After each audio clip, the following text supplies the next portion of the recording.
하위 불법고 무엇을 도대체 불법이라고 말하냐는 겁니다. 불법자는, 이 불법이라는 것은 탐구 세간 진상이여, 세간의 진실한 모습, 그것을 탐구해 가지고 여의 구경기 해결자야 하라. 구경이라는 것은 최후까지 그 해결할 수 있는 방법을 갖다가 여라는 것은 부여해 주는 것이 불법이라는 겁니다.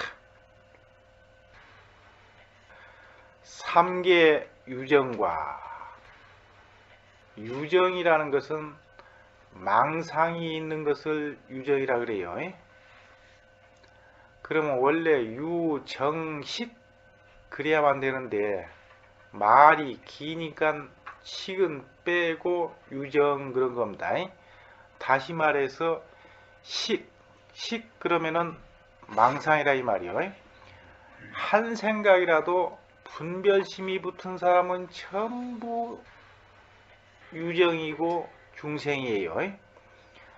그러면은 구마라집은 중생이라고 번역을 했고, 여러가지 인연이 화합해서 일어났다 해가지고 중생이라고 번역을 했고, 현장 스님은 번본 원문 뜻대로 유정식 이와 같이 번역을 했어요. 그래서 중생을 유정, 그건 현장 스님이 그렇게 번역한 겁니다.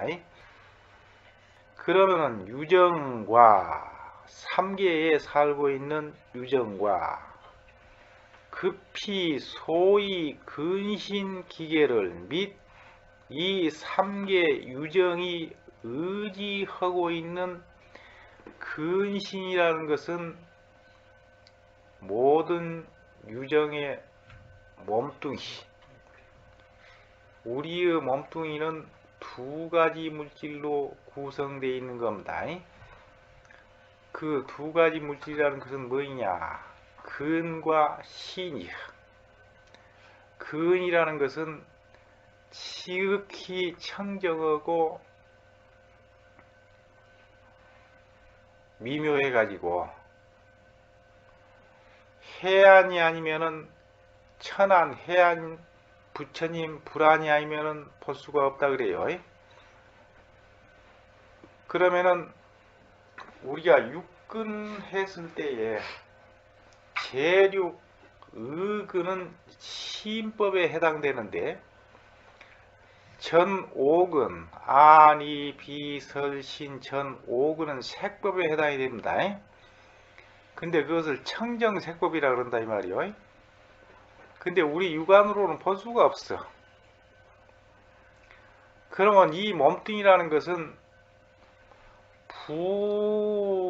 부근진이라 그러는데, 부근진이라는 것은 이 청정색근이 의지하는 육신이라 이 말이요.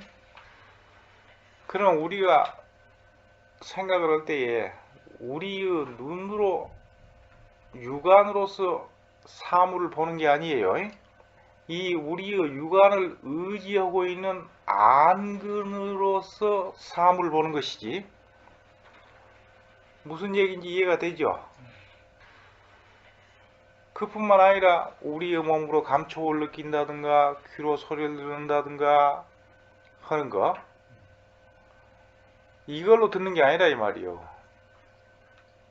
만약에 우리의 육안으로 본다 그럴 것 같으면은 보공사들도 광명은 보지 못한다 할지라도 색감한 건 색깔이라도 볼 거 아니요. 보이죠? 만약에 육안으로 본다 것 같으면은 보공사들은 색감한 색깔도 안 보여야지. 그러면 보는 것은 근이 보는 것이지 우리의 이 육신이 보는 게 아닙니다. 만약에 육신이 본다고 할 것 같으면 시체, 사람이 막 죽었을 때는 몸이 그대로 다 있죠. 그러면 다 보고 듣고 해야 되는데 못 온다 이 말이요. 그러면은 이 몸이라는 것은 이 육근이 의지하는 하나의 물질이라 이 말이에요. 그래서 부근진이라 그래요. 그러면은 이 청정색근과 부근진이라는 이 두 가지가 합해가지고 우리 몸뚱이를 이루었다는 겁니다. 근데 근이라는 것은 쉽게 얘기하면은 뭘 얘기했냐 할 것 같으면은 거울이라고 생각을 하면 될 겁니다. 가령 안근 그러면 이 눈이라는 거울에 동시에 이렇게 대상 색경이 비출 거 아니요. 거울 근이. 그러면 근이라는 것은 대상 색경이 비추면은 바로 대상 색경에 대한 분별심이 일어나. 그래서 불교에서 근이라는 것은 뿌리근 그렇게 해석하면 안 돼요. 출생 증장이라 그래. 가령 이 근이라는 거울에 색, 성, 향, 미, 촉, 법 이 육진 경계가 물질 경계가 딱 이 근이라는 거울에 비치면 말이요. 비춤과 동시에 그 대상에 대한 분별심이 근을 의지해서 육식이 일어난다 이 말이요. 육식이 근을 의지해서 출생하고 출생하면은 늘 것이 촉진작용을 일으키면서 증가해서 자라나. 그래서 그런 겁니다.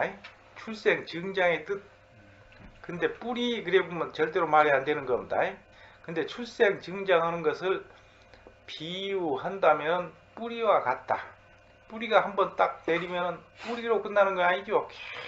계속 자라나듯이 마치 그와 같다 해서 그러는 겁니다. 그러면 근신이라는 것은 우리의 몸을 근신이라고 해요. 우리의 몸뚱이. 그럼 우리의 몸뚱이가 있다고 한다할 것 같으면은 우리의 몸이 의지하고 살 수 있는 세계가 있어야만 돼. 그것을 기계라 그래. 그러면 우리의 몸을 이 삶의 주체라고 해서 정보라 그러고, 이 기계, 이것은 우리의 삶이 의지하고 사는 대상이라고 해가지고 의보라 그래. 의보와 정보. 이것을 갖다가 통명세간이니 통째로 세간이라고 명칭을 한다는 겁니다. 세라는 것은 시간이고 간이라는 것은 공간이라 그랬죠. 한 생각 분별이 일어나면 바로 시간 공간이 바로 성립이 돼요. 통명세간이 피지 진상을. 그러면 피라는 건 저 유정들이 의지하고 사는 이 세계를 갖다가 그의 진실한 모습을 불설운하오. 부처님이 도대체 어떻게 설명을 했냐는 겁니다. 불은 결론적으로 말해서 부처님은 말씀하시기를 세간 진상은 세간의 진실한 모습은, 그러니까 현실적으로 우리가 살아가고 있는 이 세간의 진실한 모습은 고이 오로지 고통일 뿐이라는 겁니다. 이의 했을 때는 그 뿐이지 그 외에는 없다 했을 때 이런 용법을 써요. 오로지 고통일 뿐이라는 겁니다. 일체 계고요. 이 세간에서는 즐거울 것이 하나도 없다는 겁니다. 전부가 다 고로 규결돼. 그래서 인도에서는 불교가 아니라도 인생은 괴로운 것이다 부터서 시작을 한다네. 인도 사상, 사유 방법이 그렇다는 거. 무엇을 불법이라 하는가? 불법이라고 하는 것은 세간의 진실한 모습을 탐구해서 구경의 해결점을 제시해 주는 것이다.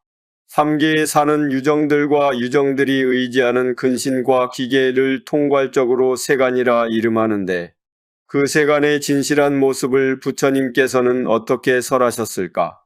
부처님께서 결론적으로 세간의 진실한 모습은 오직 고일 뿐이라고 설하셨다.